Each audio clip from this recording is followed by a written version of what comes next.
glad Kitty Westin's here with me today to talk about the Hope Network retreats and how they're helping families. Thank you, Becky, and I'm really honored to be here today. I first met Becky when she called me and wanted to interview me for her book, Just Tell Her to Stop. And I'll never forget when she said, Kitty, I want to tell your story, and most importantly, I want to tell Anna's story, because my daughter Anna died of her eating disorder.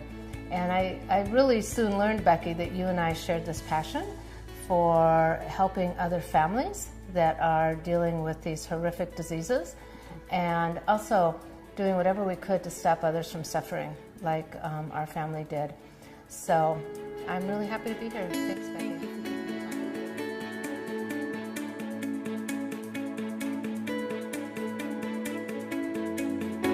I really want to ask Kitty what she thinks about the Hope Network retreats and what they do for the families. So Kitty, you helped me with the retreat in California last year. Can you tell me what you feel like the parents got out of that? Wow.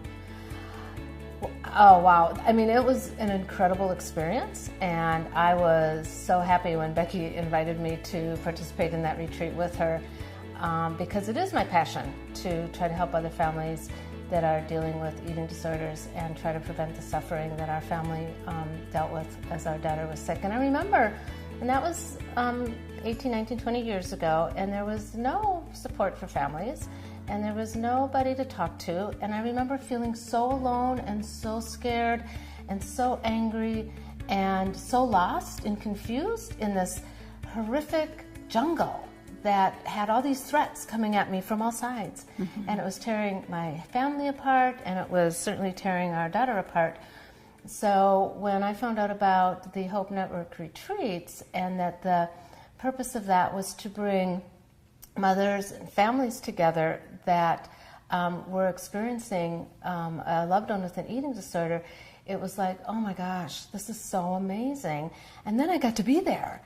And I got to participate, and I got to see not only Becky in action, but these amazing women really having, in some cases for the first time, ever being given permission to tell their stories, to talk about it, what it was really like for them, to talk about all their struggles, and really importantly, to learn how to take care of themselves and to value that and to understand the importance of self-care.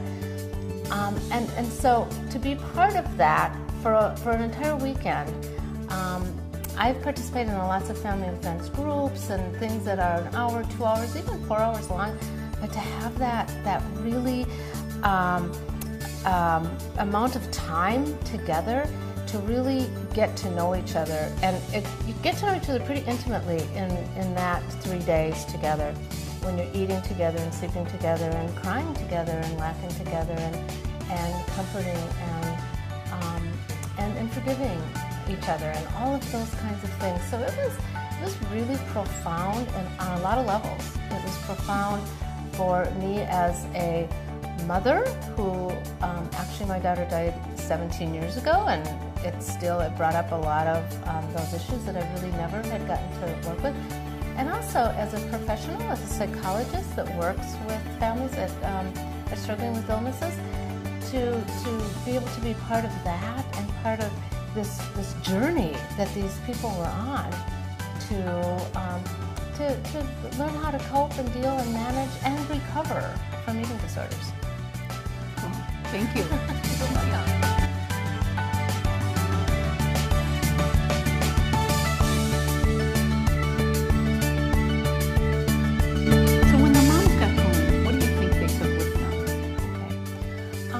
Becky, I don't have to think, because I keep in contact with most of those moms, and so I know what they got out of it, and I know that to a person, they talk about it as a life-changing experience, as something that they are so grateful that they participated in, that they felt this renewed sense of empowerment and hope, and also, again, permission to feel the grief and the loss and the sadness. And every one of them went home with an intention, or maybe more than one intention, to do something different that would be positive for them as they went forward and as they continued to live in this world with somebody that is struggling with an eating disorder. So I know that it had a profound impact, and I would love to see every family have access to something like that. Every family that's struggling with a loved one with an eating disorder, to be able to be in this really warm, safe, comforting, nurturing place to really begin that journey and sometimes it's a lifelong journey, not always, because people fully recover from eating disorders, and sometimes it's a much longer journey. Sometimes it goes on for years, but to see people on that path and to give people that opportunity, I think it'd be such a healing thing. And not only is it healing for the family members, their loved one it's really conducive to their healing as well, because as the families learn more and as they become better able to manage and cope and deal with and understand their own feelings around this and understand their approach and maybe when to intervene and when to back off, then the person suffering is in just a much better place to do the treatment and fully recover, because everybody's on the same team then. Mm-hmm. I love that.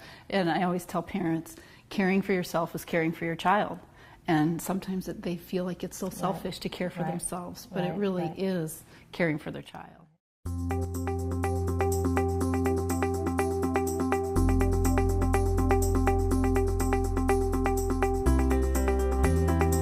And what do you think the treatment centers really could benefit from having these retreats as part of their programs, or to have it available to their families? Right. Well, I think it'd be a huge benefit to treatment programs. I think how they would benefit is that when they have a patient or the client coming in, and if they have the family support and families that are really educated and understand the illnesses better and are better able to take care of themselves and better able to encourage their son or daughter or husband or wife or mother or father, whoever it is that is in treatment, to stick it out, to not give up, to maintain hope, to understand that the recovery sometimes is this very circular path that's never straight. But so I think that the treatment centers would really benefit, because the families would be so much better able to support their loved one, which is going to keep that person in treatment for the amount of time it takes to recover. Mm-hmm. So I think it'd be a huge benefit. I would really encourage treatment centers to get on board, to offer scholarships to people to attend these retreats. As we all know, oftentimes when somebody's in treatment for an eating disorder, it's an economic burden. Mm-hmm. It costs a lot, and a lot of time, a lot of energy, time away from work. So if treatment centers were able and willing to step up to the plate and say, this is one more thing that we want to offer you that is part of this recovery plan, it'd be amazing. Thank you. That's really helpful to hear. That's really helpful. I appreciate it. So if you have more questions, you can contact me at 952-451-5663 or just send me an email. So thanks for visiting, and thank you so much, Kitty, for being here. I appreciate it.